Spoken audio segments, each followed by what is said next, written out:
What's up, everybody? This is your boy Cali P. Today's video, we're going to be bringing you updates on the current project. So after the intro, we're going to jump right into it.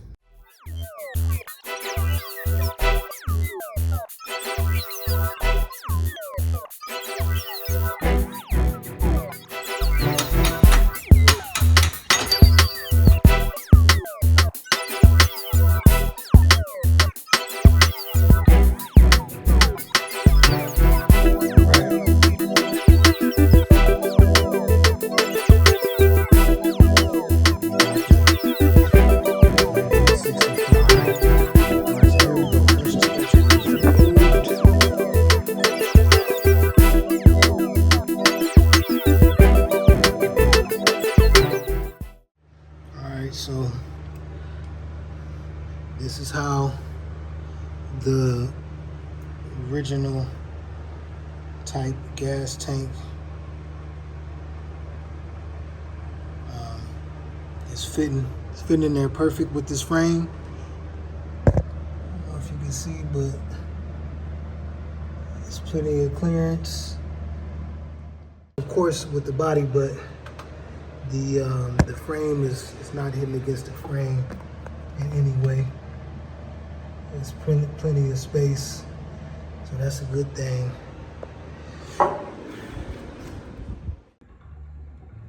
So another day of just measuring. I'm measuring, 6, 7, 8, 9, 10 times until I'm 100% secure on the application that I'm going for. This is going to open up right here. You can see I kind of got it lined up. This portion of the frame will be pushed up 4 inches to line up with this. Then I'll sit this inside. I'll take another piece of, then there'll be a butt weld along this top seam all the way down on each side, as well as a shim plate that I'll weld in. This will be a 4-inch gap.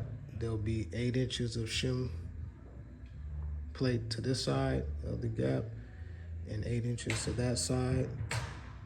So overall, it'll be a 12-inch piece of steel inside the wall of this frame rail and on the other side, just to add that extra a strength on the weld side. It's probably not necessary, but I'm definitely going to do it. It'll match the thickness of my patch here all the way down. So internal weld, external butt weld along the top, and then I'll close it up as well on the other side. So this thing is going to be almost as solid as a tank as far as these frame rails are concerned. And then I'll have to open up for mounting points the top. So I'm gonna figure out how I'm gonna do that.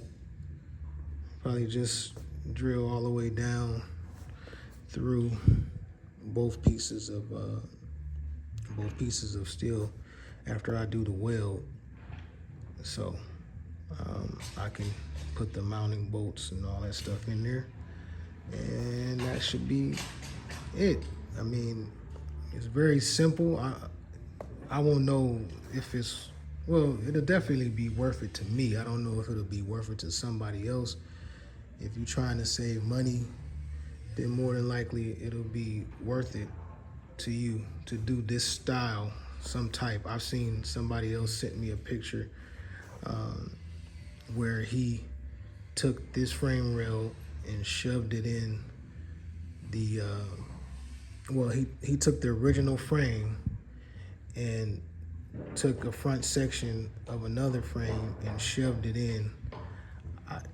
I don't know why he did that. It looked like his frame was in good shape, but that's what he chose to do. He had rack and pinion steering in the front, so maybe that's why. I don't really care about rack and pinion steering. I mean, this steering is going to work just fine for me. It's the same style steering as the 65. So for me, it really not a added benefit when it comes to marrying the two. It's another issue that I would have had to deal with as far as trying to get the front to be as easy as a transition as it's going to be with the original style setup.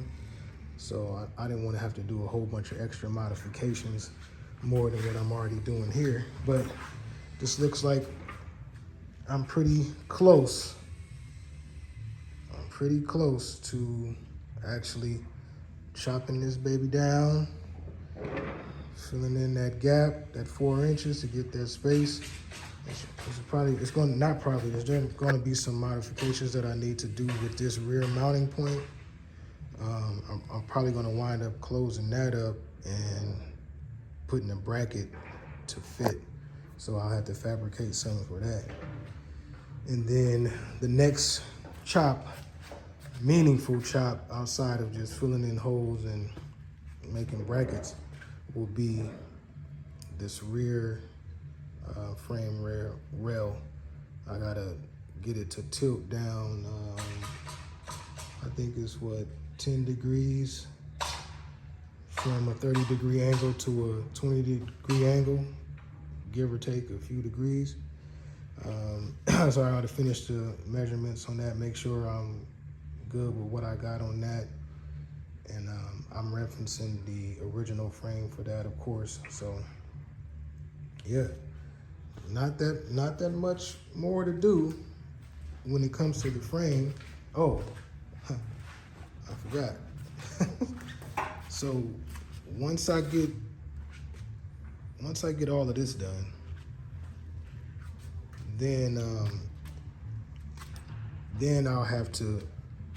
So I guess this is the next important chop. I already made it though, but this will be the next important modification, I guess. I can't really deal with this until I stretch the frame, because this has to deal with how the wheels sit inside of the fender and how the fender is going to be mounted to the radiator support, which is there. So once I get these horns welded back in and make the adjustments, or at least be able to sit the radiator support in, then I'll be able to sit the fenders on, line everything up, and everything should be good right there. So once I'm done with this chop, I may elect to do like just a minor, not a full weld, just so I can kind of roll this back under the frame, which is going to be a headache. I already know that. Trying to move this with only some tack welds to kind of keep it in place before I fully weld it, it's definitely going to be a headache. So that's why I'm measuring so much. But I might want to do that just to be 100% sure when it comes to the wheel alignment. But I did a lot of measuring so far, so I'm kind of happy with what I came up with. All of it was visual and measured up to the visual side of things, so that might be the only thing that promotes me to just get the truest measurement I can get. So I'll see. Of course, all of this stuff is customized, so it really comes down to what I'm happy with as far as where the wheels sit. And of course, I want it to be center, so it looks right. So yeah, that's pretty much it for today. A lot of measuring. Definitely. All right, so today this is what I got done. I cut the inserts for the frame. It's going to be 8-inch overlap, like so, with the 4-inch extension in the middle, 8 inches on each side. Yes, that means I'm going to have to cut open. Well, let me step back. This line here is so that I can cut the frame open. I'm going to set this insert in there, and then I'm going to rebox that portion of the frame. Some people might say, oh, that's a whole bunch of work. Some people might say, oh man, why are you doing all that or whatever? It's because I want to. You know, this is a custom build based on the frame that I have and the car that I have. You might run into some of these issues. That's why I'm sharing it. You might not run into some of these issues on how you do or what car variation you choose to do, and that's fine. But at least before you have a comment, wait to see how it's finished first. Don't, you know, some people have commented, not on YouTube, but on Facebook, a group that I'm a part of, saying that, oh man, this is a whole bunch of work. Well, it's either going to be a whole bunch of work or a whole bunch of money. You choose what to do in your application. In my application, I don't mind doing work, so I'm doing the work. It's not really a whole bunch of work to me, but, you know, it is what it is. So, you know, comments are welcome. I enjoy constructive criticism, but if you're just talking out the side of your neck and you ain't never done nothing like this, then just sit back and watch the show. Appreciate somebody that's going out and doing something different, or doing something that you might be scared or apprehensive to doing. I'm trying to do this, sharing it, so that somebody can have a roadmap and won't be starting from scratch like I was. And I did find a channel where they did a swap, but they did it on like an old mail truck. It was a 50s model. In this video, I probably will share a link to that channel because it definitely helped me solidify part of my final idea for strengthening this frame and making it durable and something that'll be safe. I am currently on day 24, 72 hours, around 3 hours a day. And this is where I'm at so far. Some of those are actual work days. That's not from the time that I got the car and got the frame and all that. Those are days that I actually came in the garage and put some work in.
All right, so today this is where we at. I just welded in the beams to keep this frame straight, keep it from bowing.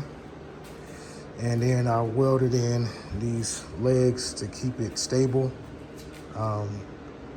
That's necessary so that when I make the cut, it'll be easier for me to do the stretch. So, yep, this is it. So we one step closer. One step closer. Also, because I had to put these beams across, what I went on ahead and did was I did the top cut, and then on this side I did the vertical all the way down. So only thing I have to do on this side is cut the bottom for the space that I need, and then on this side I gotta cut the vertical cut right there, and then cut along the bottom, and then that'll give me the width to the inside that I need.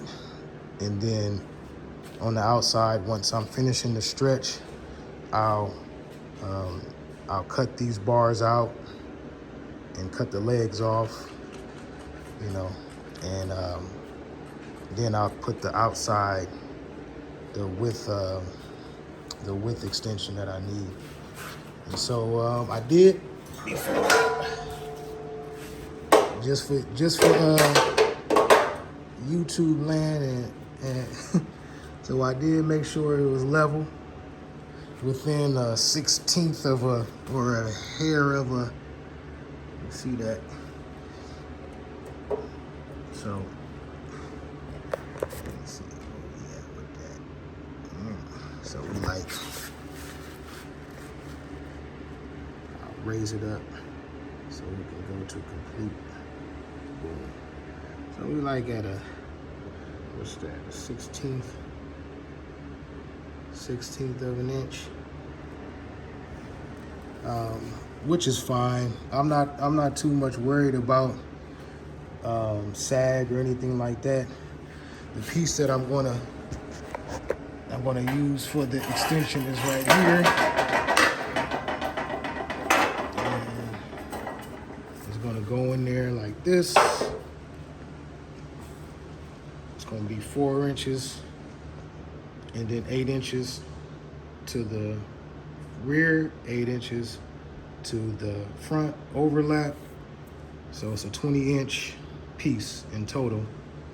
4 for the extension, 8 for the extra integrity on the inside. And then once I close this back up, this will be boxed in with the rest of this steel here. So I am going to weld it into the outer wall, of course. I'm going to weld a seam up here, weld a seam up there, and then on the lower part, I'm going to do a weld across, and on the upper part, a weld across, probably on the lower and upper, it'll probably be a couple weld, maybe like a 6-inch weld in the front, 6-inch weld in the back. Just for my peace of mind, or I might even just drill some nice holes all the way down this. That's probably what I'll do. I'm gonna do something to make sure that, well, this weld is gonna keep it in place for sure, but I'm gonna do something just extra. I always gonna do something extra when I'm doing stuff like this.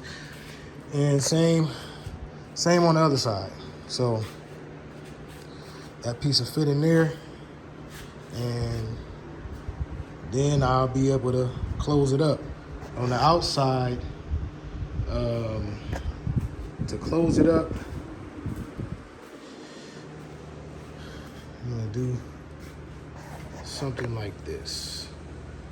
I know y'all don't know what this look like. It look like a video game directional or something. But I'm gonna take a It'll be what, 12 inch?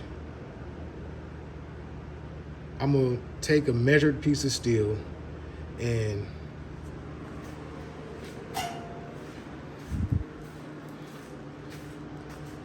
bend it to the contour, close the outside, come around the top, and meet with that weld that I do to close this off. So it's gonna come down to the piece that I put in is gonna mirror this bends right here. That's the goal, to get it to mirror these bends as best as I can. And this is the steel that I'm gonna use to do it.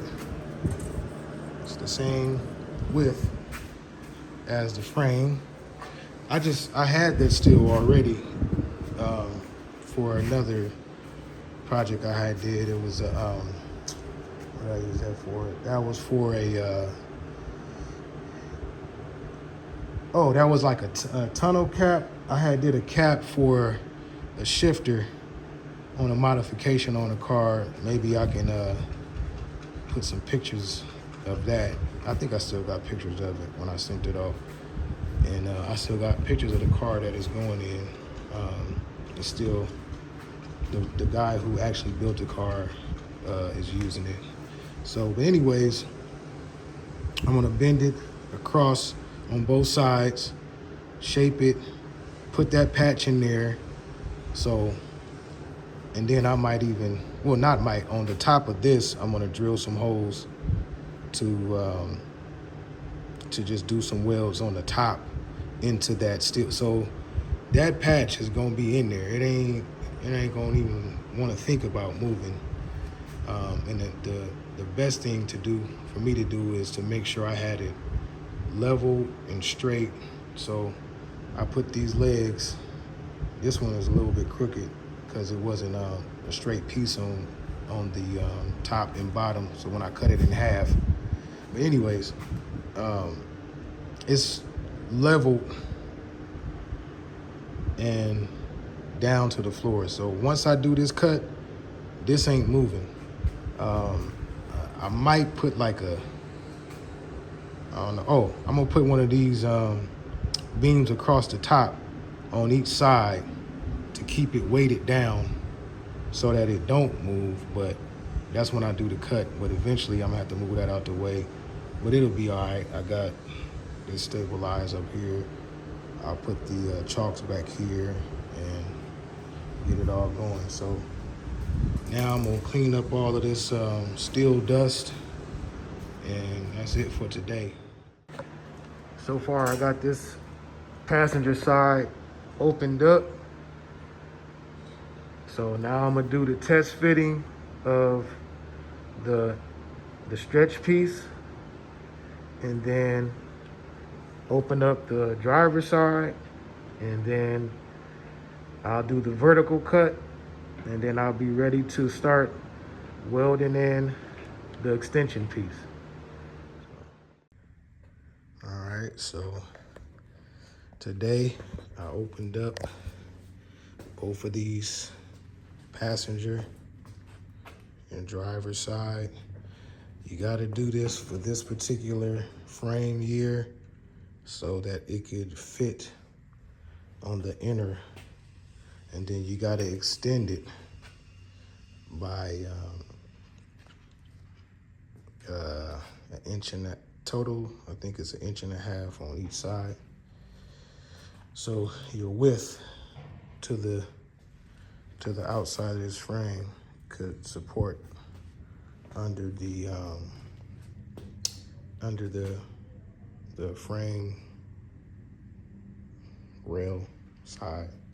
So today was pretty productive as far as getting these walls off.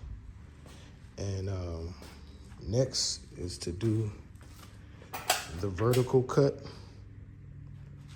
to open up to be able to extend the frame. So I won't be getting to that until Friday. But here we go, this is it. Have a good day.